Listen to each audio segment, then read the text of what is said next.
Subject hydrology, chapter evaporation, topic basic concept of evaporation and measurement methods. So now students, we have already discussed about the rainfall, the measurement of rainfall. We also solved a few numericals. So the first chapter is finished, right? Now in the second chapter, the evaporation, now I'll be discussing the first topic is about the concept of evaporation and method and measurement methods, right? So now what is evaporation? Now you must be, you can say, listening from your class 10th and 12th also. What is evaporation? When your liquid, it gets converted into a gaseous state or it changes state, then that process is known as evaporation, right? And similarly, if your gases, they get, you can say, converted into liquid state, that process is known as condensation, right? So that is a very layman, you can say, definition. But now let us say, now let us understand that what actually evaporation is. Now in engineering, if somebody asks you what is evaporation, so you will give him a definition: evaporation, right? So evaporation is a process. It's a process. It is a process in which liquid gets converted into gaseous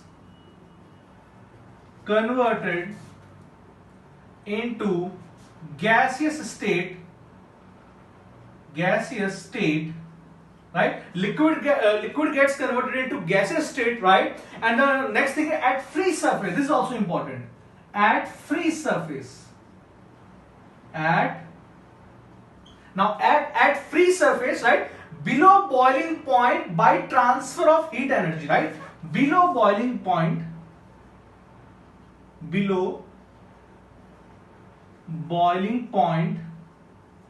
by transfer of heat energy,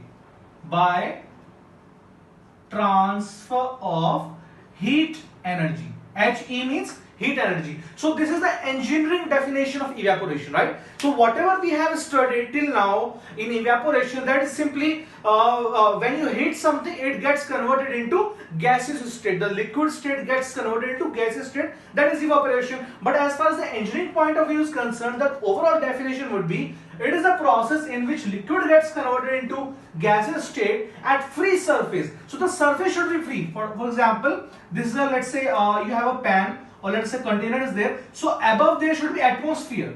There should be atmosphere above. Then only evaporation will take place, right? Free surface below boiling point. So the evaporation starts before the boiling point itself, right? It starts before the boiling point itself by transfer of heat energy. Right? Now let me further make you understand the process of evaporation, the concept of evaporation, right? Let us say that you have a beaker. Let me take one beaker. Let us say you have a beaker. Let us say this is a beaker, right? So this is a beaker and we have some water. Let us say, for example, it is water, because we are studying hydrology, so mostly we will be dealing with water. Let us say we have water here, right? Here we have free surface, right? And here we have the atmospheric pressure. ATM means atmospheric pressure, right? Now what is happening is that even in the gaseous state, you know that gases they are, the gaseous molecules, the gaseous atoms, they are moving here and there due to the surrounding temperature, right? So obviously gases will have some kinetic energy. The gas molecules will also have some kinetic energy. Same goes with the liquid also. The liquid molecules will also have some kinetic energy. They will also have some kinetic energy, right? Now what is happening is that, suppose that I take a burner. Let us say this is a burner which I am taking, right? This is a burner, right? Now this is a burner, I am burning it. I am burning the beaker, right? This is heat. So what is happening is that I am providing energy, right? Now from the conservation of energy, this heat energy, it gets converted into kinetic energy of molecules, right? So the molecules, they will start vibrating very frequently. The frequency will be very high. And there will be a kinetic energy, such that the molecules, they vibrate so high that they will leave this surface. They will leave this beaker or leave the surface of water in the beaker. So that is how you can say the evaporation takes place, right? How it takes place? The heat gets transferred to the water molecules in the beaker, and subsequently the kinetic energy of the molecules, it starts increasing, and there will be a threshold. After that threshold, the molecules or the atoms, they will get converted into the gaseous form. So that is how the evaporation, the process of evaporation takes place. Clear? Now evaporation depends upon a lot of parameters, right? So what are the parameters? The first parameter is vapor pressure. Now you tell me, now there will be a vapor pressure at the surface, right? There will be a vapor pressure at the surface and there will be a vapor pressure of atmosphere also. Clear? Now if I say you that the vapor pressure of atmosphere is very low, it is very low. So what it would do? It would, you can say, accelerate the rate of evaporation. For example, let us say that these are the water molecules. They want to come out of the beaker, right? And you have atmosphere. Atmosphere is also exerting some pressure on the molecules.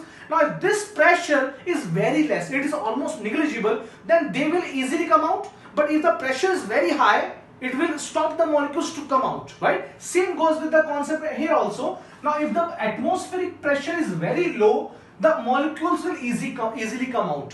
Clear? Now, let me rub this and tell you about the factors on which evaporation depends, right? So let me rub it.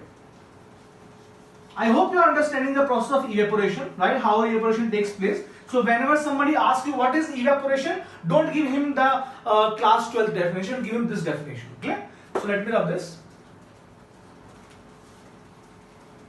Now in GATE examination, in 2016, one question came from this evaporation, right? So let me rub this.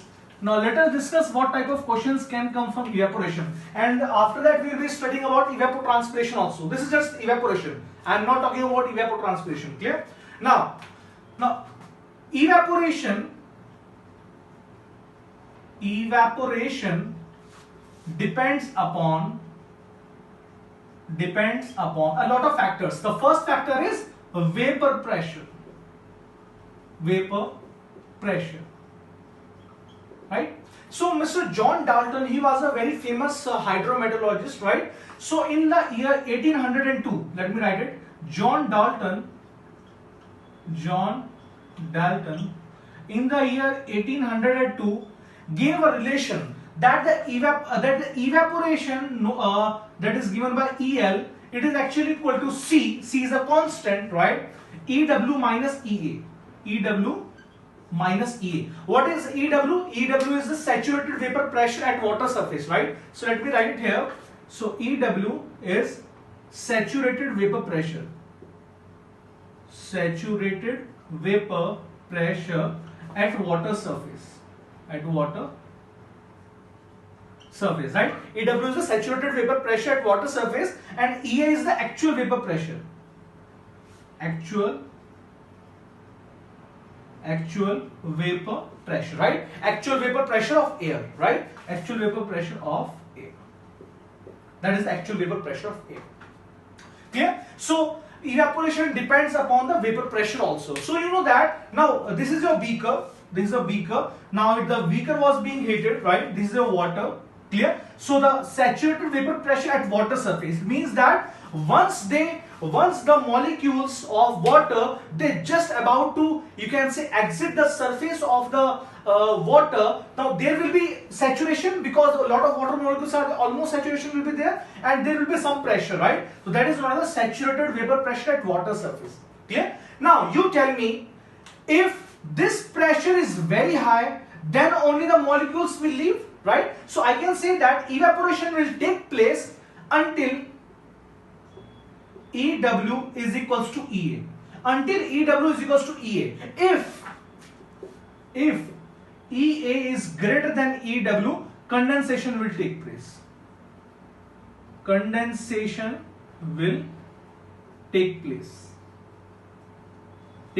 Now students, I want to make you understand that this thing, that EA is greater than EW, condensation will take place, it is given incorrectly in many books.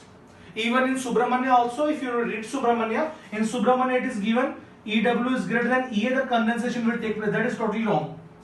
Clear? That is misprint, I guess, right? So the correct would be, if EA is greater than EW, then condensation will take place. Otherwise, condensation will not take place. So first is vapor pressure. So it depends upon the vapor pressure. Clear? The second parameter on which the evaporation depends is, it is actually temperature, right? Now it is just common sense that if I increase the temperature, the evaporation will increase. Simple, right? So let the next parameter on which the evaporation depends is the, you can say, temperature, right? Now let me rub this. Now let's come to the second parameter, right? I hope you are getting it, right? Because this is important. Because in theoretical questions, these questions can be asked that the evaporation it varies inversely or directly with temperature or what, right? So these types of questions have already been asked in many examinations. So these questions can be asked, right? So second parameter, number B, is temperature. Temperature. So I'm just writing it shortly. Temperature increases, evaporation increases. Simple, right? Now, third parameter on which the evaporation depends. You just think, what can be the third parameter, right? The third parameter can be, you can say, wind also can be a parameter, right? Wind can also be a parameter. You know that, let us say this is your beaker. Clear? You were heating the beaker. This is your water. Now, these molecules will go out due to evaporation. Clear? Now, there is air. Now, if there is no wind, then this region will become saturated, and yeah, this atmospheric pressure, it will slightly increase at the top of this, you can, the surface. But if there is a lot of wind, so what will happen? The molecules which are coming, they will be driven apart from this region, and hence the normal atmospheric pressure will be there. So I can say that as the wind increases, the evaporation also increases. Simple. As the wind increases, the evaporation also increases, right? Now the third thing on which it depends is the air pressure. Air pressure. So this is already, I have told you, in vapor pressure also you must have understood that as the vapor pressure is high, the evaporation will be high, and in air pressure I have already told you, if the air pressure is very high, evaporation will be very low. If air pressure is very low, evaporation will be very high. That is why in question it came in GATE, I guess ESE examination it came, that the rate of evaporation on a mountain peak will be option number 1 same, number 2 decrease, number 3 increase, and number 4 cannot say. So the question was like this. So if you go to a mountain peak, what will happen to the atmospheric pressure? As you go to a high level, the pressure decreases. So the pressure will decrease. What will happen to evaporation? Yes, increases, right? Simple. So as the air pressure decreases, evaporation increases. Simple. Clear? Now, there are many other parameters also on which the evaporation depends. The other parameter is soluble salts. Soluble salts. Now you tell me, evaporation happens, right, when you transfer your heat. When all the molecules, they are getting sufficient kinetic energy before the boiling point, they leave the surface. Simple, right? Now if there are soluble salts in your water, let us say it can be salt, it can be sugar also, or some other salts, right? So what will happen to the boiling point? Now the boiling point will increase. Now if the boiling point will increase, I have to apply more heat. Again I am repeating, if the boiling point of the liquid will increase, I have to apply more heat for the same evaporation. Now if I have to apply more heat, it means that if I do not change the heat and add salt, what will happen? The evaporation will decrease. Simple, right? It means that as the soluble salts, they increase, the evaporation decreases. Simple. Clear? Now, it also depends upon the water bodies also, right? You can say that heat storage, right? It also depends upon the heat storage. Heat storage of water bodies. Water bodies. Now this is a new concept because this question has not yet been asked in any examination, but this is important, right? Now you tell me, just apply some common sense, right? Whether a deep lake, there is a deep lake and there is a shallow lake also. Yeah? Which one will have more evaporation? You tell me, just apply your brain. Whether a deep lake will have evaporation or a shallow lake will have evaporation.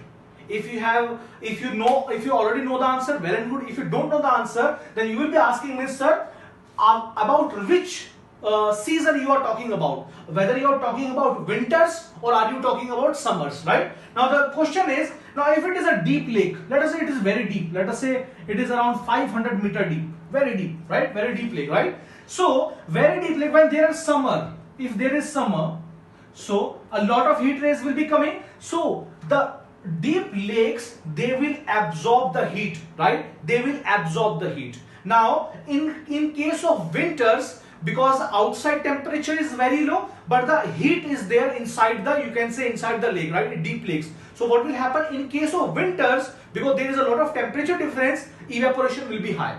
But in case of summers, evaporation will be low. So let me write it. For deep water bodies, deep water bodies, right?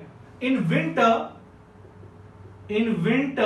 evaporation is high, because the temperature is very high as compared to the outside surrounding temperature, right? But in case of summer, because temperature difference is not that much, right? So in case of summer, the evaporation will decrease.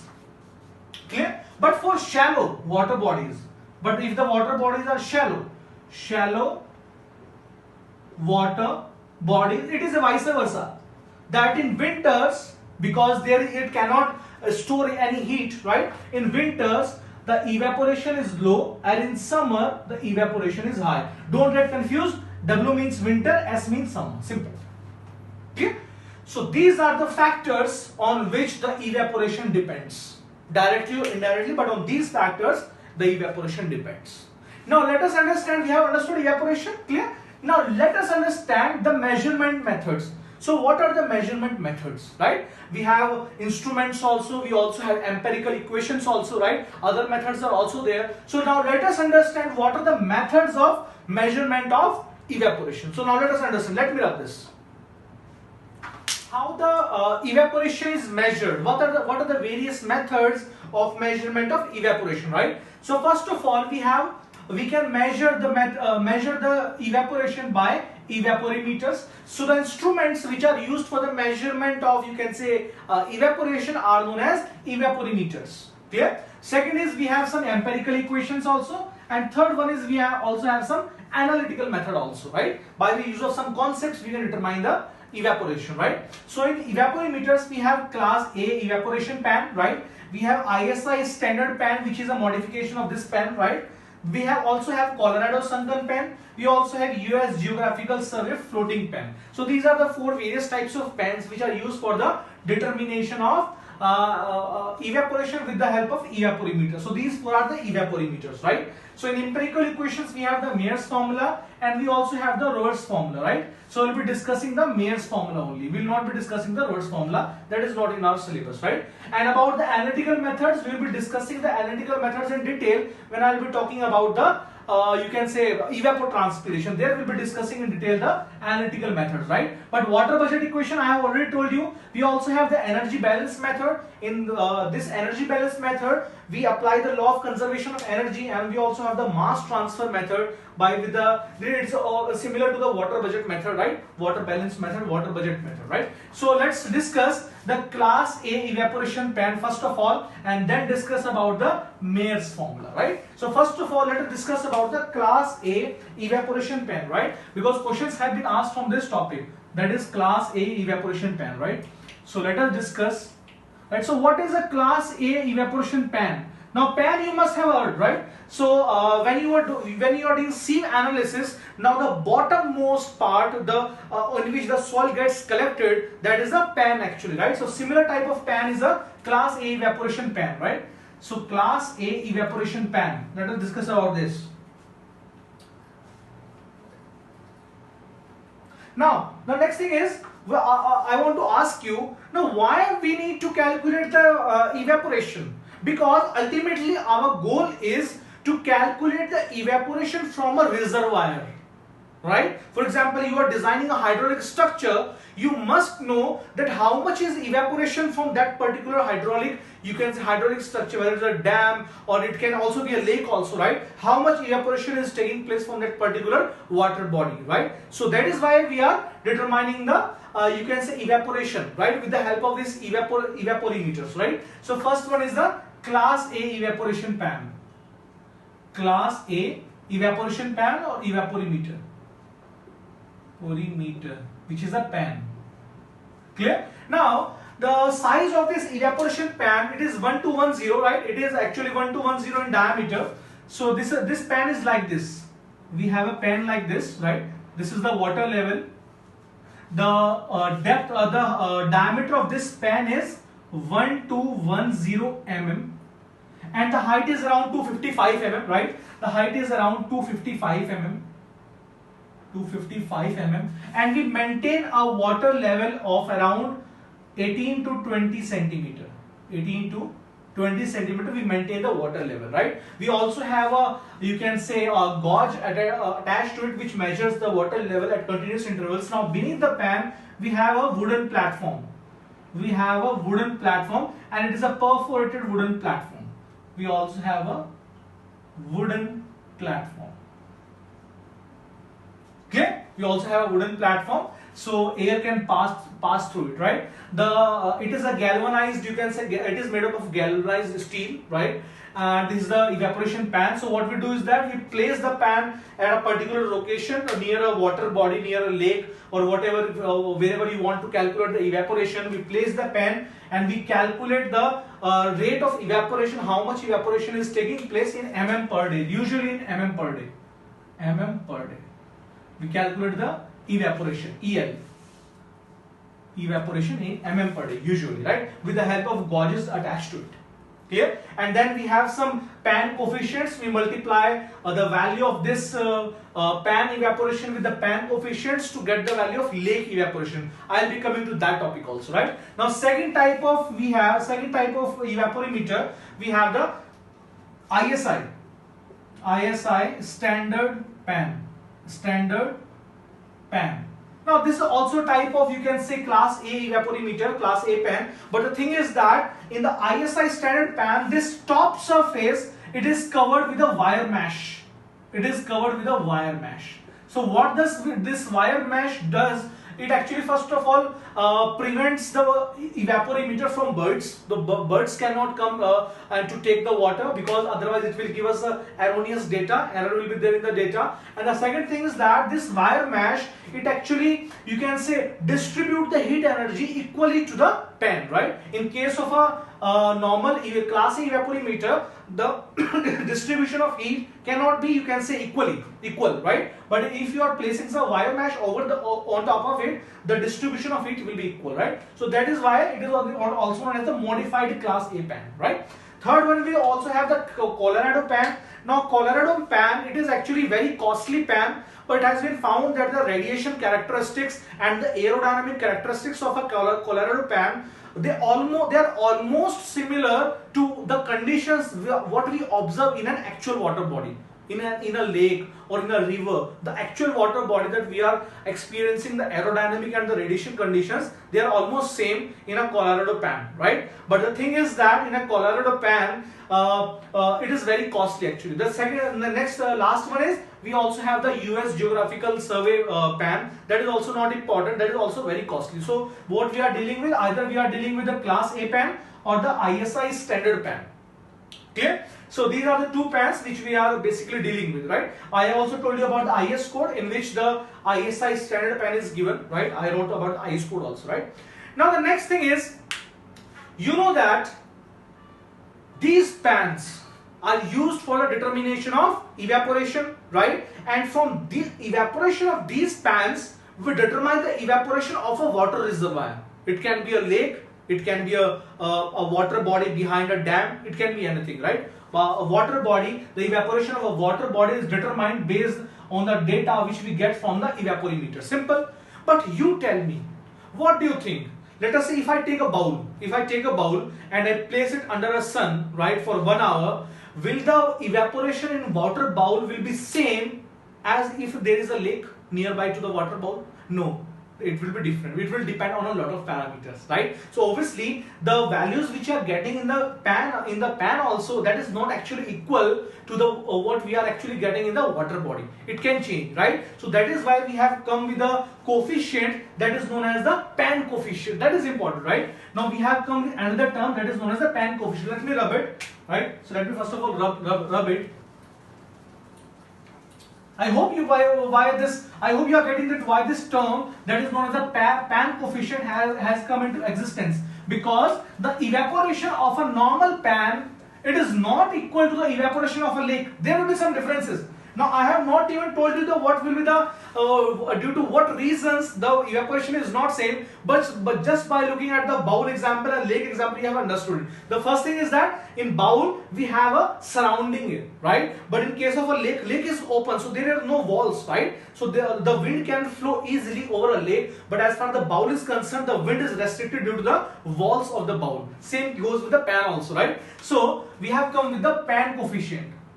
Pan coefficient.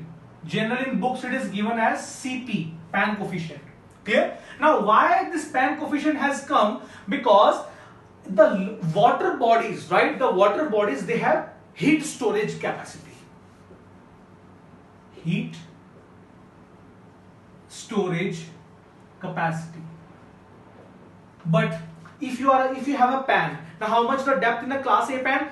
18 to 20 centimeter, it is very low, so it will not, you can say, it will not absorb any heat, right? And that will play a very significant role in the evaporation of a lake, right? Okay, so heat storage capacity is not taken into consideration in case of a normal pan. The second thing which is not taken into consideration is about the air, that the height of the rim, there is a rim effect, right? So the height of the rim, you can say rim effect. Let me write it shortly and make you understand. Rim effect. Let us say this is your pan. This is your pan, right? And this is your lake. So this is the height of the water in pan, around 18 to 20 centimeter, right? So we have a rim here. So if air is blowing, if wind is blowing, so it will not be able to go through this. Clear? But in case of a lake, the wind or the breeze can easily pass over the surface of lake. Simple. So obviously that will also have an effect, right? The next thing is the heat transfer mechanism. Heat transfer mechanism. Heat transfer mechanism. Because this pan, if it is a normal class A pan, it is made up of galvanized steel, and if it is made up of standard, you can say ISI pan, it is made up of copper, right? So obviously they will have some thermal conductivity. But what about the lakes? The lakes are not made up of some galvanized steel or some copper, right? The lakes are the natural water bodies. So obviously the heat transfer mechanism will be different in case of a pan and in case of a natural water body. So that is why we have come with a coefficient that is known as the pan coefficient, right? And if you want to determine the lake evaporation, you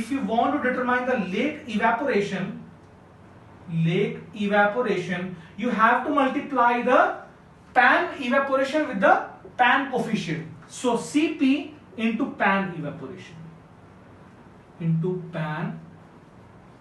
evaporation. So this Cp will be given to you in question. Cp will be given to you, but generally if it is not given, you have to remember the value of Cp only for two pans. First one is the class A pan. Class A pan, the value of Cp is 0.70, and for the ISI standard pan, this value is 0.80. Only these two values you have to remember. Even if you don't remember, it will work. But this question was asked in some examination, that the class A pan pan coefficient for a class A pan is equal to, so four values were given. So the correct answer is 0.70. Okay. So I hope that you have understood about the evaporimeters. Now let's come to the next part, the next type of procedure, the next type of method of the measurement of evaporation, that is the empirical equations, right? In empirical equations we have two equations. First one is the Mayhoff equation, and second one is the Roback equation, right? So first we will be dealing with the first equation only. So let me write this and let me write down the equation, right? Now second is the empirical method.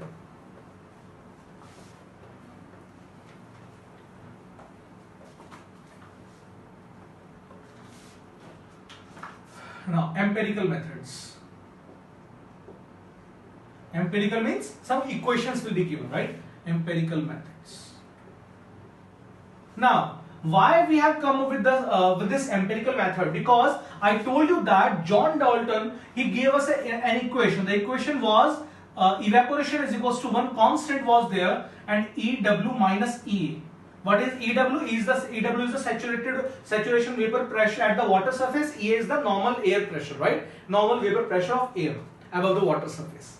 Clear? Now, in this equation which was given by Dalton, John Dalton, the effect of wind was not taken into consideration. I told you that if the wind is very high, evaporation will be high. But in this, you can say in this equation, the effect of wind was not taken into consideration, right? So many scientists came, right? Many scientists came like Mayer, Rohrbaugh, a lot of other scientists also. So the basics of their study was the Dalton equation only, but they also gave us, you can say, some factors which also took into consideration the wind effect, right? So what the other scientists said that the evaporation is actually equal to K is a coefficient, function of U. What is this function of U? Function of wind. There will be function of wind into same term, that is EW minus EA.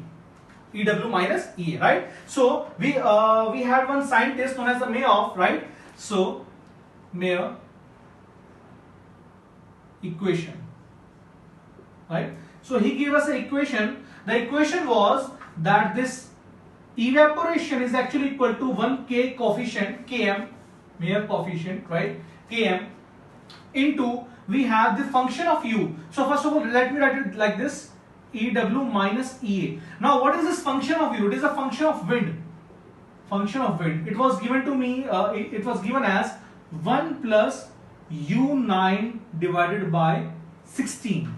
Now what is U9? U9 is the monthly mean average wind velocity at a distance of 9 meters above the surface. So let me write it. So U9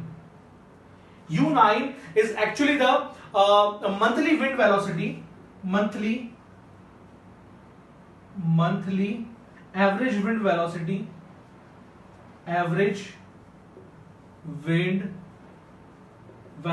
in kilometers per hour. That is also important. In kilometers per hour at a height of 9 meters, above the surface. 9 meters above the surface. Clear? Okay. So we have to calculate the wind velocity for the entire month, and then we have to divide it with 30. So we'll get the monthly average wind velocity, right?